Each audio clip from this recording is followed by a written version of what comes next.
do Evangelho de São Lucas, capítulo 4, versículos 16 a 30. Naquele tempo veio Jesus à cidade de Nazaré, onde se tinha criado, conforme seu costume, entrou na sinagoga no sábado e levantou-se para fazer a leitura. Deram-lhe o livro do profeta Isaías. Abrindo o livro, Jesus achou a passagem em que está escrito: O Espírito do Senhor está sobre mim, porque Ele me consagrou com a unção para anunciar a boa nova aos pobres. Enviou-me para proclamar a libertação aos cativos e aos cegos a recuperação da vista, para libertar os oprimidos e para proclamar um ano da graça do Senhor. Depois fechou o livro, entregou-o ao ajudante e sentou-se. Todos os que estavam na sinagoga tinham os olhos fixos nele. Então começou a dizer-lhes: Hoje se cumpriu esta passagem da Escritura que acabastes de ouvir. Todos davam testemunho a seu respeito, admirados com as palavras cheias de encanto que saíam de sua boca. E diziam: Não é este o filho de José? Jesus, porém, disse: Sem dúvida, vós me repetireis o provérbio: médico, cura-te a ti mesmo. Faze também aqui em tua terra tudo o que ouvimos dizer que fizeste em Cafarnaum. E acrescentou: Em verdade eu vos digo que nenhum profeta é bem recebido em sua pátria. De fato eu vos digo, no tempo do profeta Elias, quando não choveu durante 3 anos e 6 meses, e houve grande fome em toda a região, havia muitas viúvas em Israel.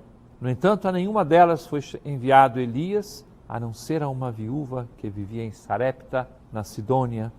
E no tempo do profeta Eliseu havia muitos leprosos em Israel.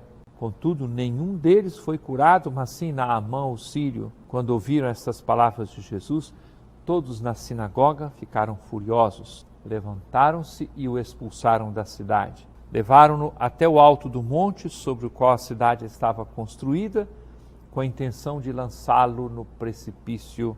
Jesus, porém, passando pelo meio deles, continuou o seu caminho. A igreja nos brinda hoje com este evangelho do início do ministério de Jesus, quando ele vai ali à sinagoga de Nazaré e apresenta como que o seu programa de pregação. Ele realiza em sua vida o que estava previsto no profeta Isaías. Ele pode dizer: hoje se cumpriu esta palavra da Escritura. E as reações que se seguiram das pessoas que não querem acolher a palavra de Jesus. Quero propor para a nossa vivência hoje exatamente esta novidade, este ano da graça da parte do Senhor. Boa nova, boa notícia, coisas alegres, libertação, recuperação da vista. Eu desejo que nós vivamos essa palavra acolhendo as possibilidades daquilo que é bom, daquilo que é alegre, daquilo que é perfeito. Às vezes gostamos de ver demais as coisas negativas, de ver muitas coisas negativas, quando na realidade, como cristãos, podemos fazer esse exercício de descobrir o bem, gostar da boa notícia, espalhar esta boa notícia, gostar da boa semente, gostar de dizer que um ano da graça da parte do Senhor, um tempo da misericórdia de Deus acontece. Acolhamos este anúncio e sejamos nós mesmos um anúncio vivo a todas as pessoas. Vale a pena perguntar qual é o nosso programa de vida durante esta semana? Quais são os nossos objetivos? O que norteia a nossa caminhada? Como queremos ir adiante? Jesus norteia a sua estrada, a sua vida, com esse objetivo. O Espírito do Senhor está sobre mim e Ele me enviou para proclamar a boa nova aos cativos, para libertar os que estão presos. Podemos colocar na nossa própria vida este projeto, o projeto de fazer o bem, que ninguém passe em vão ao nosso lado, que ninguém fique desprezado perto de nós, que ajudemos os outros a se levantarem e daí por diante. É um programa digno de qualquer cristão, pode dar o sentido à semana que começamos. Na vida de Jesus, era um costume ir à casa de Deus no sábado. No caso, porque ele estava aqui no interior, em Nazaré, ele ia à sinagoga e, se estivesse em Jerusalém, ele ia ao templo. Era algo natural em Jesus. E nos judeus da época também. Era inconcebível pensar que um judeu no sábado não fosse à sinagoga para ouvir a palavra de Deus, ou se estivesse na capital, se estivesse em Jerusalém, não ir no sábado no templo. Não dava para pensar. era natural, fazia parte da vida dele, era algo comum no sentido puro da palavra, era um costume, era habitual. Daí eu me pergunto, será que é assim conosco também? Porque como católicos, como cristãos, precisa também ser de costume nosso ir à missa no domingo, ir na casa de Deus. Já é assim a sua vida? É essa a realidade que você vive hoje? É já de costume, já é algo natural, que diz de você, eu sou católico, portanto a missa de domingo para mim é da minha natureza, faz parte da minha existência honrar a Deus no domingo. Já aqui fica essa dica para você, precisa ser natural em nós a vivência do domingo, a vivência na casa de Deus, a Santa Missa Dominical. E Jesus, naquele dia especificamente, ali naquele sábado, falando daquela leitura que deram a ele o livro de Isaías para ler, Jesus lê de uma maneira diferente. Ele lê em primeira pessoa, ele lê com autoridade porque fala de si. O Espírito do Senhor está sobre mim, porque me ungiu, porque me consagrou. É de mim que ele está falando. Por isso que Jesus fala no final, hoje se cumpriu para vocês essa passagem da Escritura. Hoje, porque sou eu esse de quem Isaías fala. Ficaram admirados com Jesus, com as palavras cheias de encanto e de graça que saíam da boca dele. Mas olha que curiosa essa admiração. É uma admiração meio duvidosa. Ué, não é esse o filho de José, o carpinteiro? De onde agora que ele está falando desse jeito? E Jesus, então, percebendo essa dúvida, esse receio no coração deles, Jesus pergunta assim, agora vão dizer para mim, médico, salva-te a ti mesmo. Vão dizer o provérbio para mim. Ou então vão falar, realiza aqui para a gente ver os milagres que você realiza lá. E Jesus revela a eles, de um modo que eles entendem, que o motivo dele não realizar ali sinais e milagres é porque não tinham fé. Faltava fé no coração deles. E dá 2 exemplos sérios, tanto que eles ficam irritados com Jesus. Ele diz assim, no tempo em que não choveu por 3 anos e 6 meses, o profeta Elias foi justamente na casa daquela viúva de Sarepta, na Sidônia. Tinham tantas viúvas em Israel, mas ele foi lá, e foi lá que ele realizou o milagre. No tempo de Eliseu, tinham muitos leprosos em Israel, mas o único que foi curado por Eliseu foi Naamã, o sírio, o estrangeiro. Eles ficam revoltados, meus irmãos, porque Jesus está exortando diretamente a eles. Falta fé em vocês. É por isso que vocês não estão abrindo o coração para mim. Eu não consigo realizar curas aqui, nem milagres. Revoltados, expulsam Jesus da sinagoga, encurralam ele lá naquele monte alto, naquele morro onde ficava construída a cidade, com o desejo de empurrá-lo para baixo, precipício abaixo. Jesus tranquilamente passa por eles e segue o seu caminho. Será que nós não fazemos assim com Deus também, quando Ele nos exorta? Pensa um pouquinho, quando a palavra de Deus exorta o teu coração, você não quer expulsar Deus da sua vida também? Ou você não quer matar Deus, encurralá-lo num morro e jogá-lo precipício abaixo? Pensa bem. Se o teu coração está aberto só para elogios, para aquilo que Deus fala, que conforta você, alguma coisa está errada. Porque o Senhor também quer exortar, porque Ele quer salvar. No finalzinho a gente vê que Jesus diz, hoje se cumpriu essas escrituras. Se cumpriu em quem? Em Jesus, pois Ele é o ungido, Ele é o Messias. Ele é aquele enviado por Deus para reconstituir, para libertar o fraco, o oprimido. E Jesus, ele nos dá como missão, dá continuidade ao seu trabalho. Jesus confia em mim, Jesus confia em você. O cristianismo não é uma religião descomprometida, mas uma religião de comprometimento. É eu e Deus, eu e a Trindade e o meu próximo. Então nós somos chamados a ser comprometidos com a palavra de Deus e a levar essa palavra aos pobres, aos oprimidos, aos fracos, a prostitutas, aos ladrões, a todos aqueles que têm sede de Deus. E o mundo tem sede de Deus.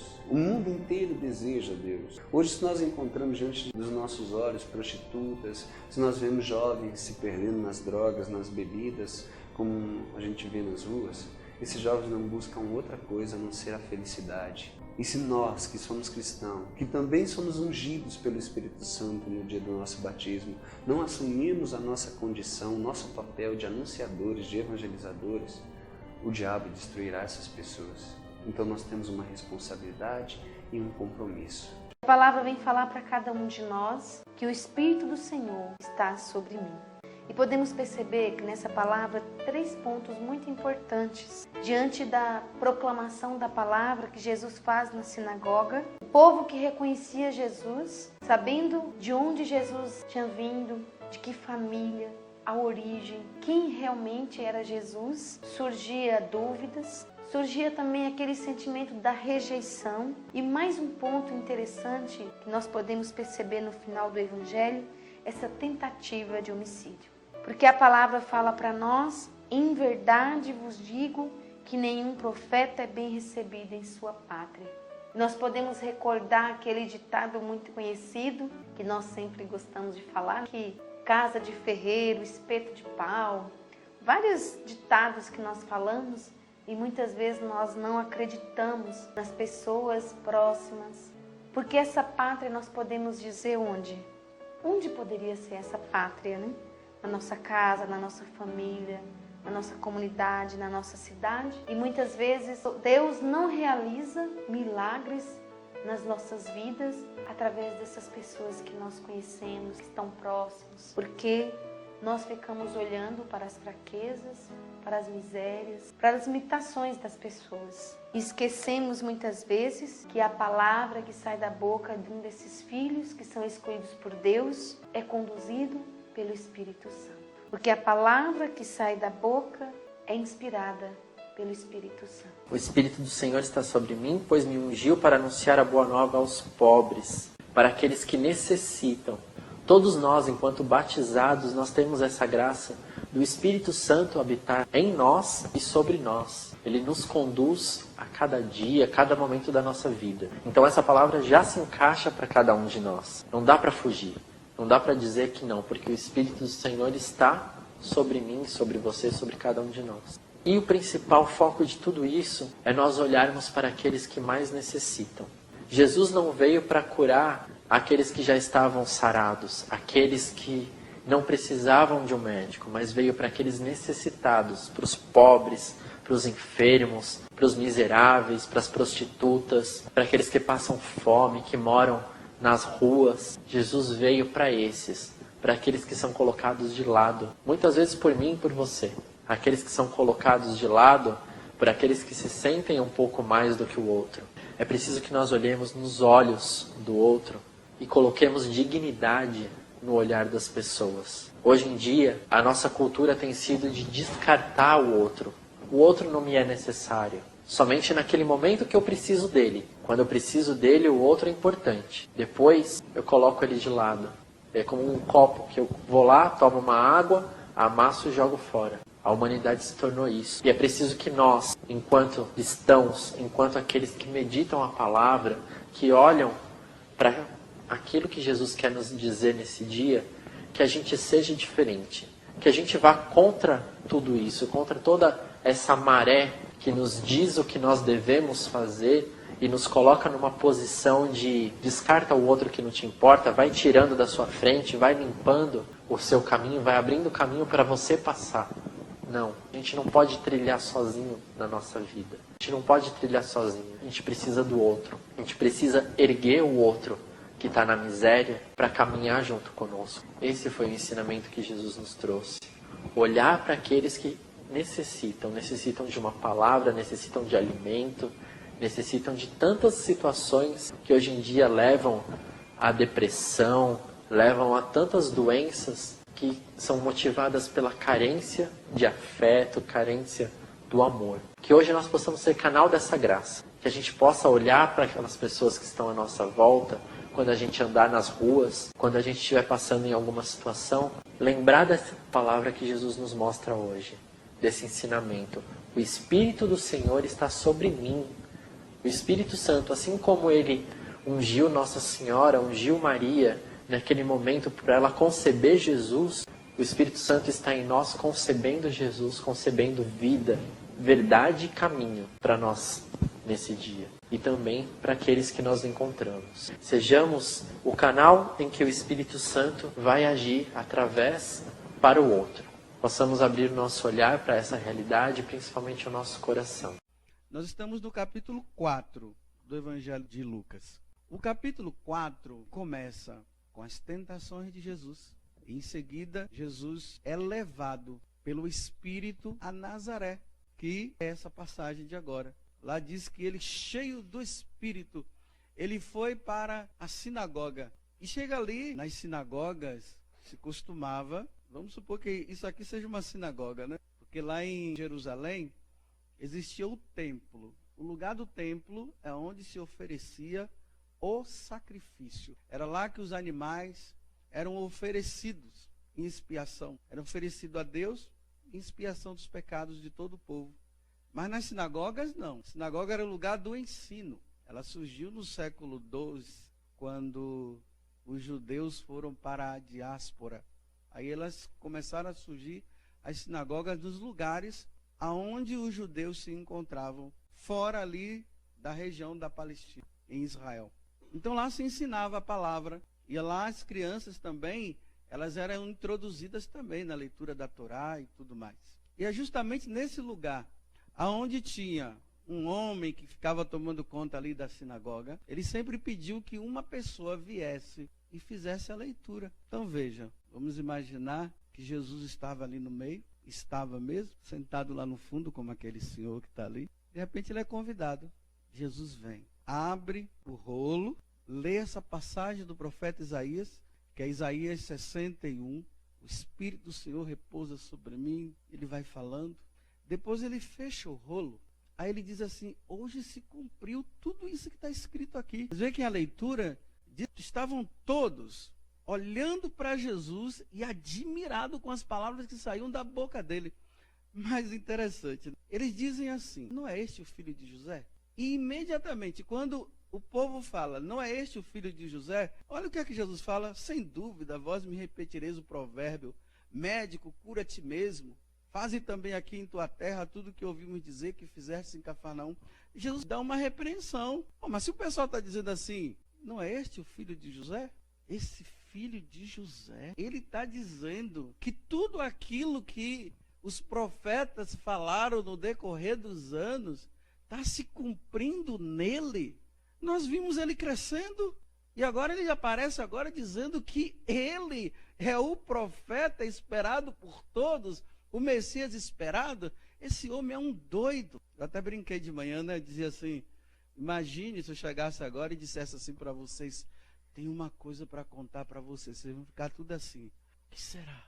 Eu sou o Salvador do mundo. O que vocês iam fazer comigo? Eu brinquei de manhã, né? A Miriam ia sair, ficar envergonhada e ia sair correndo. Os Ósmos já iam me levar ali para o sanatório. Como é que pode? Porque para nós é fácil hoje nós dizermos que Jesus é Deus, que Jesus é o Senhor da minha vida e tudo. Até mesmo se você perguntar para um ateu, ele vai dizer: bem, os cristãos dizem que esse tal Jesus é Deus. Todo mundo vai falar isso, que é Deus. Mas reconhecer naquele homem que passou 30 anos, porque aqui começa a vida pública de Jesus, começa com essa passagem. 30 anos escondido, vivendo uma vida normal, como todo mundo. De repente, aos 30 anos, ele acaba dizendo que ele é Deus? Isso é blasfêmia. Então eles disseram: então tá bom, você não é Deus? Então faz aqueles milagres que você fez lá em Cafarnaum, vai? Faz aqui também, nós queremos ver esses milagres. Aí Jesus disse: não, eu não vou fazer não. Não vou fazer. Eu não vim aqui para fazer espetáculo para ninguém. Ou vocês acreditam ou não. Aí ele narra essas duas histórias. Da viúva de Sarepta, que Elias foi e ela se converteu, porque ela era uma pagã, e Naamã, que se converteu também, quando se jogou no mar 7 vezes. Se eles se converteram, vocês não vão se converter? Aí, gente, aqui tem um fato muito triste. Eles não acolheram Jesus Cristo. É terrível quando as pessoas não acolhem Jesus. Porque não acolher Jesus significa não acolher salvação. Aquele que crê em mim será salvo. Quem não crê já está condenado. Já no início do ministério de Jesus, ele não é aceito. Quer dizer, se a gente for observar, toda a vida de Jesus foi sempre assim, né? Nasceu Herodes, já quis me matar. E foi assim a vida dele toda. Depois, quando ele começa a se destacar, os doutores da lei, os fariseus, todos querem encontrar uma forma de matá-lo. que também só fazia as coisas todas ao contrário. Se não era para curar no sábado, ele curava no sábado. Tudo contrário. Só que ele estava querendo provar e mostrar para eles que eles tinham interpretado a lei de forma errada. Porque em nenhum momento Deus tinha falado que no sábado não poderia se fazer o bem. Era o dia do descanso, mas não se descansa para se fazer o bem. E eles interpretaram muito errado. Mas voltemos. Primeira pregação que Jesus fez foi um fracasso. Ninguém se converteu. E eu digo, é terrível. E vai ser terrível para aqueles que não quiserem se encontrar com o Senhor. Na Lumen Gentium, que é um documento do Concílio Vaticano II, se eu não me engano, no número 14, lá diz o seguinte, que se aquelas pessoas que ouviram falar de Jesus e tiveram a oportunidade de serem batizadas, e elas não aceitaram Jesus e não quiseram ser batizadas, aí lá diz assim, não se salvarão. Aí dá um acréscimo a mais. Aqueles que dizem que são católicos, mas não são católicos de coração, só dizem que são católicos. Você vê que tem uma multidão aí que fala, quando vai assinar algum papel, qual a sua religião? Católico. Não vai à missa ao domingo, não vive os sacramentos da igreja, não se confessam, estão caminhando por aí. Aí a Lumen Gentium diz, não se salvarão. Vocês estão vendo que não é brincadeira? As pessoas pensam que ser e pertencer à igreja é brincadeira. Estamos todos brincando de ser cristãos. Aqui todo mundo reunidos, aqui a missa está acontecendo, que maravilha. Depois todo mundo vai para casa e vai vivendo a vida de qualquer jeito.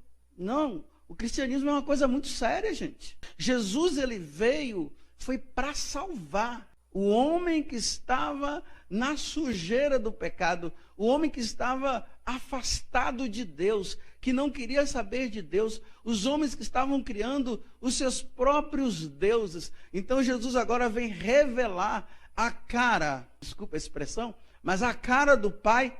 Tanto que Filipe, depois de 3 anos, faz uma pergunta muito boba para ele. Mostra-nos o Pai. Aí Jesus, mas Filipe, quem me vê, vê o Pai. Há tanto tempo você está comigo, quem me vê, vê o Pai, Filipe. Então Jesus vem colocar nós no trilho, no caminho que nós devemos seguir, que é um caminho de santidade, que deve nos levar à consequência da vida de santidade, é a salvação, é o reino dos céus, é a eternidade, é vivermos eternamente com eles. E olha o que é que a igreja está falando. Por exemplo, eu falava isso de manhã. Você pode perguntar assim, e os índios? Porque o pessoal só pensa em índio, né, nessa hora. Não sei por quê. Só pensa em índio. Então eu vou partir dos índios. Vamos lá, os índios que não tiveram a oportunidade de ouvir falar de Jesus Cristo, que não foram catequizados por ninguém, eles vão se salvar? Bem, a igreja ensina o seguinte, se eles viverem aquilo que já está impresso no coração, mesmo sem ter conhecido Jesus, a prática da bondade, da caridade, o amor ao irmão, o amor a Deus, salvarão.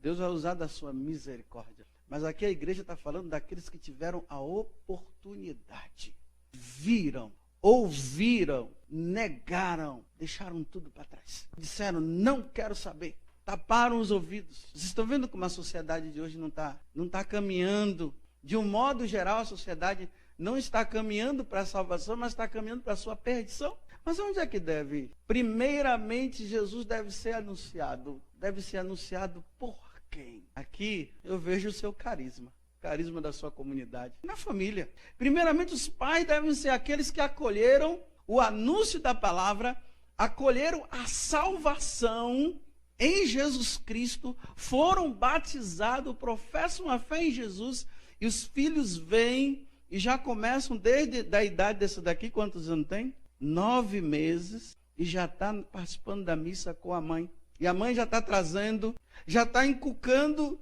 o que Deus falou no livro do Deuteronômio, que desde criança já deve estar ouvindo a palavra, já está sendo catequizada pela mãe, já está sendo catequizada pelo pai, desde pequeno, aí vai formando aquilo que é a expressão da Sagrada Família, Jesus, Maria e José. Mas aí tem uma coisa, né? Vocês pais precisam conhecer muito a palavra de Deus. E não somente a palavra de Deus. Vocês precisam conhecer a doutrina da igreja. Existe a tradição oral e a tradição escrita. O que é a tradição oral e a tradição escrita? Olha, a tradição escrita é a Sagrada Escritura. A tradição oral é aquilo que os apóstolos falaram e que não está escrito. E que a igreja traz isso como depósito da fé. E que está tudo concentrado num livrinho amarelo que se chama Catecismo da Igreja. E que tem os acréscimos ainda nas encíclicas papais que escreveram. Os papas escreveram. Porque senão, se vocês tiverem só a palavra de Deus, que é necessária, você sabia que vocês poderiam se tornar famílias evangélicas dentro da Igreja Católica? Vocês já pararam para pensar nisso? Vocês já pararam para pensar por que tem tanta gente que pregava o evangelho aqui, em grupos por aí, e falava, e trouxe muitas pessoas para a igreja, e hoje eles disseram que encontraram Jesus de novo lá em outras igrejas, e estão sendo rebatizados novamente. Você sabe o que é isso? É falta de catequese. Não tem a tradição oral, ficaram só com a tradição escrita. Vocês querem ver? Primeiramente que os evangélicos já perguntam assim para nós: me prove na Bíblia. Vocês sabem por que eles dizem me provem na Bíblia? Isso aqui vem lá de Lutero, pelos anos 1500. Lutero que diz, nós só aceitamos o que está escrito. O que foi falado está fora. Por isso que eles perguntam, me mostre na Bíblia. Agora eu vou fazer uma encenação aqui para vocês entenderem. Agora vai Pedro, reúne a comunidade e ele vai celebrar a missa com a comunidade, lá nos inícios. Jesus já ressuscitou e agora ele vai dar o testemunho dele. Aí está a missa aqui, aí Pedro diz bem assim: abram a Bíblia aí no Evangelho de Mateus, Mateus capítulo 10. Já encontraram, irmão? Quem não encontrou, misericórdia. Aí começam a ler. Era assim? Claro que não. Os evangelhos não tinham sido escritos ainda. Então como é que ele fazia? Olha, um dia Jesus chamou todos os 72 discípulos, inclusive nós, e mandou-nos para que nós pudéssemos ir evangelizar as ovelhas perdidas de Israel. E nós fomos. E quando nós voltamos na maior alegria, dizendo, até os demônios se submetem a nós. Aí ele disse assim, não, calma, menos, não é por aí não. O que importa é que seus nomes estão escritos no céu. Era assim. Aí, claro, os apóstolos começaram a morrer, precisava-se escrever. Aí vem a Bíblia. Então, quem é que veio primeiro? A tradição oral. Depois é que vem a tradição escrita. Agora vamos dizer, vou dar um outro exemplo.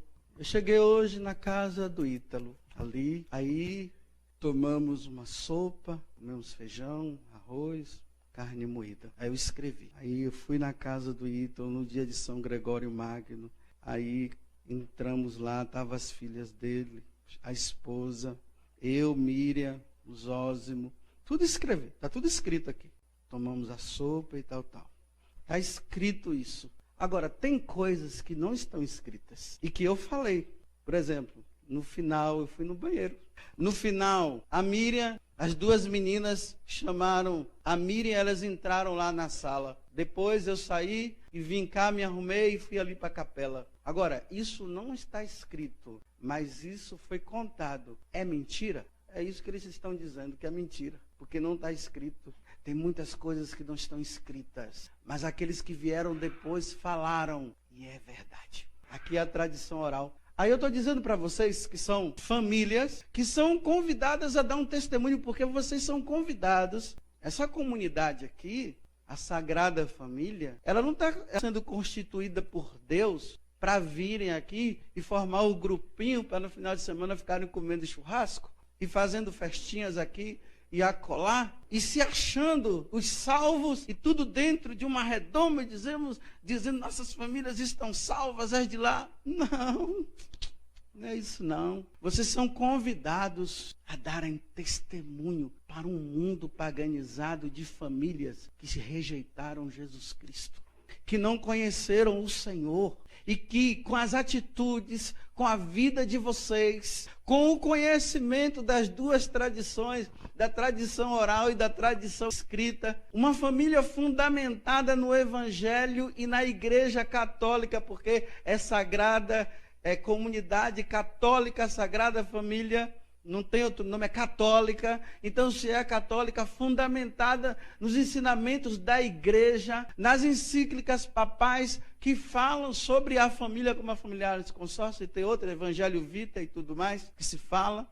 E outras também encíclicas, baseadas naquilo que foi falado, enraizados na igreja, e que vão no domingo à missa, com preguiça ou sem preguiça, porque entenderam o fundamento da vida cristã, porque uma vida cristã sem sacrifício da missa, ela perde o seu sentido, porque Jesus ele veio para se oferecer em sacrifício e deixou o sacrifício único que ele fez, realizou, para ser perpetuado, o único, que não são vários sacrifícios, é um só. Se tiver um padre celebrando aqui, se tiver outro celebrando lá, se tiver outro celebrando do lado direito, não são 3 missas, é uma missa só, porque é um único sacrifício de nosso Senhor. E que vocês são fundamentados aqui, em se alimentar, famílias que são fundamentadas em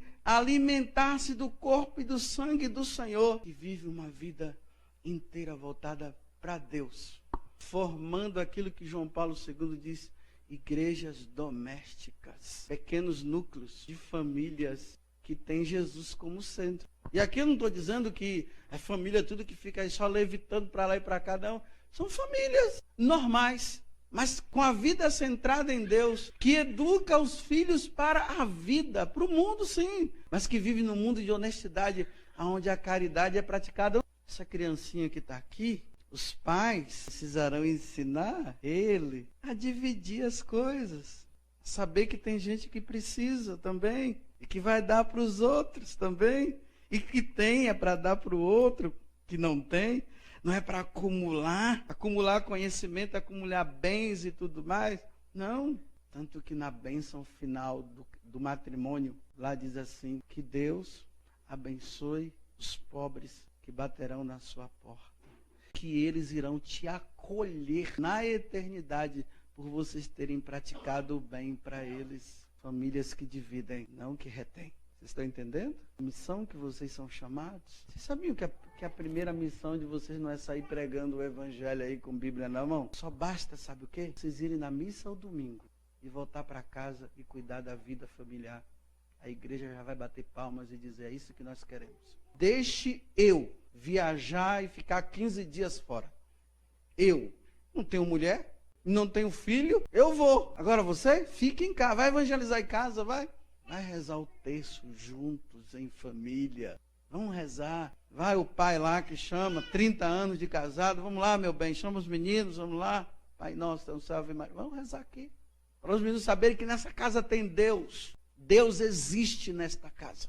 Eu não consigo entender como é que tem casais que dizem que são da igreja, que amam a Eucaristia demais, que vão à missa ao domingo e fazem revezamento. Você sabe o que é um revezamento? De manhã, a esposa fica com o neném e ele vai para a missa. Aí, de noite, a missa é das 19 horas, aí ela vai e o pai fica em casa tomando conta do menino. Sabe por quê? Atrapalha. Sabe por que atrapalha? Porque vocês têm uma concepção errada de participação de missa também. Vocês pensam que vocês têm que ficar lá em êxtase. E a criança tem que atrair. Não, é um ministério, vocês têm que correr mesmo. Vai para trás do menino, educa a criança a ficar quietinha. Vai, eles aprendem. O mundo ensina tantas coisas. Agora, se vocês não se dedicam em disciplinar os seus filhos, vocês vão ficar fazendo revezamento. Aí eles vão crescendo e dizendo assim, Jesus não é bom não. É só para adulto, nós somos criança. Papai não mostra e mamãe também não mostra. E está convertendo o povo lá fora. E desconvertendo dentro de casa. Aí os meninos vão crescendo para quê? Para dobrar os joelhos quando crescer. E depois os filhos crescerem com raiva dizendo que Jesus tirou minha mãe de mim e meu pai também. Vão criando um pagãozinho dentro da sua casa. Vão criando um ateuzinho dentro da tua casa. Porque às vezes vocês ficam se achando que só vocês têm Jesus. E os filhos também. E os filhos não precisam, tem que dar para eles também. Aí entra o padre. realmente na comunidade de vocês precisam de sacerdotes. Vocês precisarão mesmo. Porque quem é que vai ensinar isso a vocês? Se não o sacerdote. É o sacerdote que vai ensinar. É ele que vai levar os ensinamentos. É ele que vai batizar os seus filhos. É ele que vai fazer os casamentos dos seus filhos. Mas muito mais do que isso, é ele que vai trazer o que a igreja quer, o que a igreja pensa. Senão vocês vão se formando, achando que estão para lá de Bagdá e ainda nem chegaram ali na próxima cidade aqui. Aí vocês vão precisar sim, porque vocês vão precisar do sacerdote para trazer a mesa da Eucaristia, o alimento eucarístico. Aqui vai ser o centro da vida da família. É a mesa da Eucaristia, a mesa da palavra. E quem vai dar esse alimento para vocês são os sacerdotes. E ainda mais se os sacerdotes forem de vocês, forem da comunidade. Sacerdotes formados dentro da comunidade com esse espírito do entendimento das necessidades da família e daquilo que a família precisa. Aí eles vão dar o alimento certo para vocês. Primeiro aqui. Aí vocês vão ficar tudo gordinhos. Aí depois vocês vão ficar tão famintos que vocês vão querer comer Deus. Aí ele vem para cá para dar Deus para você. Para dar o corpo, para dar o sangue como alimento. Para que vocês possam no dia a dia viver e lutar por aquelas tribulações que Paulo falou. E Paulo ainda disse assim, olha, isso não é mandamento do Senhor não, mas eu quero dizer para vocês, se querem casar, casem, então tá bom, mas eu estou querendo evitar vocês das tribulações. E aqui ele não está falando somente de questões na área da sexualidade, não. São as tribulações próprias da vida matrimonial, que cada um vive na Sagrada Família, em todas as comunidades, lá fora, as tribulações que vocês vivem. E quem é que vai dar espiritualidade se não o sacerdote? Se não ele? Nos momentos de crise. Ou vocês pensam que na Sagrada Família um casal não poderia também entrar em crise dentro do matrimônio, não? E querer se separar? E aí a necessidade de ter um sacerdote que vem e diz quem vos uniu foi Deus? Na alegria e na tristeza, na saúde e na doença, por todo o dia, de quê? Graças a Deus. Isso quer dizer que é da minha vida. Porque é nossa. Porque a partir daquele momento já não é mais minha vida. É nossa. É da nossa vida. Então no dia de hoje vamos pedir a Deus essa graça. Que Deus mande sacerdotes para essa comunidade. Mas vocês sabem de onde é que virão esses sacerdotes? Daqui de dentro. Porque vocês precisam entender também uma coisa. São famílias que têm como modelo a Sagrada Família. E de onde é que vem os futuros médicos, os futuros advogados, os futuros padres, as futuras freiras, os futuros papas e bispos? De onde é que vem? Do seio da família. Por que que hoje existe crise de vocações? As crises, elas estão porque dentro da própria família não há incentivo por parte dos pais para que haja isso. Porque quando um filho diz assim, eu quero ser padre, meu filho, não foi isso que eu sonhei para você, não. E quando a filha diz, quero ser freira, não foi isso que eu sonhei para você, não. Eu quero que você seja isso. Mas veja, aquelas famílias que foram criadas no Evangelho de Nosso Senhor, no ensinamento da doutrina da igreja, se um filho diz assim, eu quero ser padre, eles vão se sentir tão honrados, dizer, eu não sou merecedor de ter um filho sacerdote. Eu não sou merecedor de ter uma filha consagrada. Eu não sou merecedor. Meu Deus do céu, que alegria.